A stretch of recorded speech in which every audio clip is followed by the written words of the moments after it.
Hello dear student, जैसा कि आप देख रहे हैं कि एक बोर्ड पे आपको क्वेश्चन लिखा हुआ फिजिक्स का है, जो कि जितने सारे कॉम्पिटेटिव एग्जाम है, चाहे सीजीएल हो, चाहे कोई भी रेलवे का एग्जाम हो, चाहे बैंक का एग्जाम हो, सारे एग्जाम में बहुत इंपॉर्टेंट क्वेश्चन रोल प्ले करता है फिजिक्स का। तो एक बहुत अच्छा क्वेश्चन लेकर के आ गए हैं, ये आपके स्कूल के लिए भी बहुत ज्यादा इंपॉर्टेंट होगा। तो देखिए क्वेश्चन क्या कह रहा है, क्वेश्चन का सोल्यूशन करेंगे हम लोग। अ क्रिकेट बॉल ऑफ मास 70 ग्राम। देखिए एक क्रिकेट बॉल है, ठीक है ना। अब इसका जो मास दे रखा है वो दे रखा है 70 ग्राम। तो सबसे पहले जो 70 ग्राम दे रखा है इसको हम लोग बना लेंगे केजी में। तो केजी में बनाने के लिए इसको 1000 से डिवाइड करेंगे तो आ जाएगा 70 डिवाइडेड बाई 100 केजी। यानी कि हमारे पास जो बॉल का जो मास है वो आ गया 7 बाई 100 केजी। ठीक है ना, एक डेटा मिल गया। दूसरा, moving with the velocity of 0.5 metre per second. ठीक है, और ये जो बॉल है ये मूव कर रहा है 0.5 मीटर पर सेकेंड। देखिए मीटर पर सेकेंड में दिया है, केजी में दिया है, सब ऐसा यूनिट में चल रहा है। ठीक है, देखिए is stop by a player in 0.5 second. भाई एक प्लेयर है, क्रिकेट का ही प्लेयर है, और ये 0.5 सेकेंड में ये बॉल को रोक ले रहा है।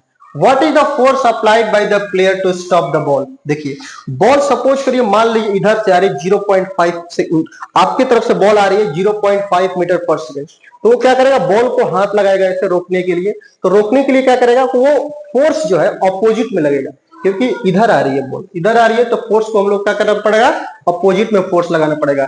तो यहां से एक चीज तो स्पष्ट है कि फोर्स की वैल्यू निगेटिव में आने वाली है। ठीक है, तो इतने सारे डेटा दिए हुए हैं हमको। अब इसके लिए क्या करेंगे हम लोग, फोर्स की वैल्यू होती है, फोर्स बराबर होता है मास इंटू एक्सेलरेशन। तो फोर्स बराबर मास इंटू एक्सेलरेशन होता है। अब देखिए मास तो हमें दे रखा है, मास कितना दे रखा है जी, 7/100 केजी। एक्सेलरेशन नहीं दिया है, तो एक्सेलरेशन सबसे पहले एक्सेलरेशन निकालेंगे। एक्सेलरेशन बराबर होता है final velocity minus initial velocity divided by time. तो फाइनल वेलोसिटी भाई रोक रहा है, वो रुक जा रहा है बॉल, तो रुक जा रहा है तो फाइनल वेलोसिटी यहाँ पर 0 हो जाएगी। लेकिन इनिशियल वेलोसिटी कितना है, initial velocity 0.5 metre per second, 0.5 metre per second.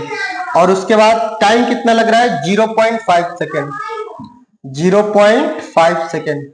तो यहां से एक्सेलरेशन निकल करके आएगा माइनस 0.5 डिवाइडेड बाई 0.5, तो आ गया -1 मीटर पर सेकेंड स्क्वायर।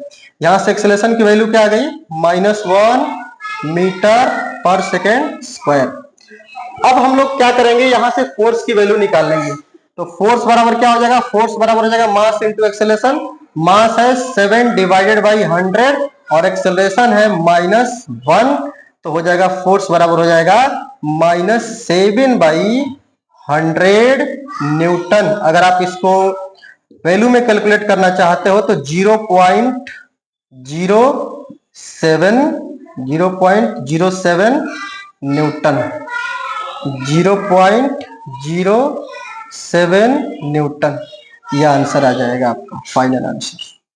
ठीक है, नोट कर लीजिए इसको अच्छे से। आइए इस क्वेश्चन को समझते हैं हम लोग, बहुत अच्छा क्वेश्चन है ये। अ फोर्स ऑफ 5 न्यूटन। देखिए क्वेश्चन क्या कह रहा है, अ force of 5 Newton give a mass m1। ठीक है, 5 न्यूटन का फोर्स है जो m1 मास पे दिया गया है। 5 न्यूटन का फोर्स है जो m1 मास पे दिया गया है। ध्यान से देखिएगा, एक एग्जांपल हम लोग देखिए सिचुएशन को ड्रॉ करते हैं। सपोज करो ये है मास m1 और ये है मास m। देखिए दो मास दिया हुआ है और हम दोनों पे फोर्स लगा रहे हैं। ठीक है, फोर्स कितना लगा रहे हैं भाई, स्पष्ट दिया है 5 न्यूटन का।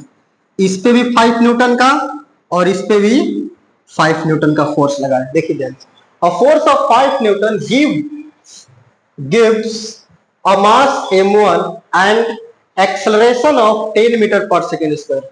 जब m1 पे दे रहे हैं तो इस फोर्स की वजह से इसके ऊपर जो एक्सेलरेशन आ रहा है वो आ रहा है 10 मीटर पर सेकेंड स्क्वायर, ठीक है। And a mass m2, m2 पे जो एक्सेलरेशन आ रहा है वो आ रहा है 20 मीटर पर सेकेंड स्क्वायर, ठीक है। What acceleration would it give if both the mass were tied together? अब एक काम करना है, आपको क्या करना है, देखिए ध्यान से। अगर ये 5 न्यूटन का यहां पर 5 न्यूटन का फोर्स इस बॉडी पे लग रहा है तो एक्सेलरेशन दे रहा है 10 मीटर पर सेकेंड स्क्वायर, ठीक है। और दूसरे बॉडी पे लग रहा है तो एक्सेलरेशन दे रहा है 20 मीटर पर सेकेंड स्क्वायर। तो अब क्या करना है ना, इस दोनों मास को एक साथ कर दीजिए m1 प्लस m2 और यही फोर्स दीजिए कितना, 5 न्यूटन का। तब एक्सेलरेशन बताइए क्या होगा, ये क्वेश्चन करना है आपको, ठीक है। तो सबसे पहले हम लोग क्या करेंगे, देखिए ध्यान से। फोर्स अगर हम इसके ऊपर मान लेते हैं कि एक्सेलरेशन a1 है, इसके ऊपर एक्सेलरेशन a1 है, a2 है और मास m1 m2, ठीक है।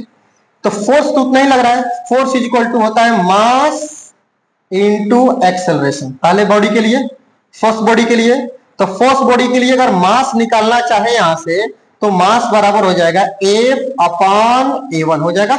तो F कितना है, F है 5 न्यूटन और एक्सेलरेशन है 10, तो हो जाएगा 0.5 केजी, यानी कि m1 की वैल्यू आ गई कितना, 0.5 केजी, ठीक है। सिमिलरली यहां से हम m2 की वैल्यू भी निकाल सकते हैं।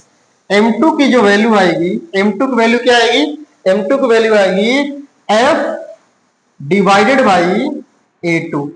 F कितना है भाई, 5 न्यूटन है इसके लिए भी, और a2 कितना है, a2 है आपका 20 मीटर पर सेकेंड स्क्वायर।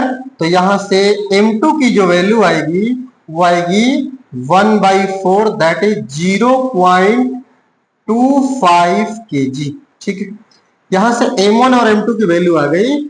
तो अब देखिए इस m1 m2 पे फोर्स लग रहा है 5 न्यूटन, तो बताइए एक्सेलरेशन क्या होगा। चूंकि जानते हैं फोर्स इज इक्वल टू होता है मास इनटू एक्सेलरेशन, तो ये मास हम लोग क्या पुट करेंगे, मास पुट करेंगे m1 प्लस m2 और ये एक्सेलरेशन दिखाना है आपको कितना आएगा। तो एक्सेलरेशन आएगा कितना, F divided by m1 plus m2। यहां से एक्सेलरेशन आ जाएगा, यहां से एक्सेलरेशन आ जाएगा F कितना है 5 न्यूटन और m1 प्लस m2 आ जाएगा 0.5 और प्लस 0.75। देखिए यहाँ पे 0.5 आया है और यहाँ पे आया है 0.25, तो आ जाएगा टोटल मिलाकर के 0.75। दशमलव उड़ाइए 100, ये आ जाएगा 500 डिवाइडेड बाई 70, 75 छक्के 450, फिर 500 छक्के, फिर 7, यानी कि एक्सेलरेशन कितना आ गया, देखिए एक्सेलरेशन यहाँ लिख देते हैं। एक्सेलरेशन आ गया, न्यू एक्सेलरेशन आ गया यहां से a बराबर 6.67 मीटर पर सेकेंड स्क्वायर। अगर ये दिख रहा हो तो ठीक है, नहीं तो ऊपर लिखेंगे, ठीक है, नोट कर लीजिए।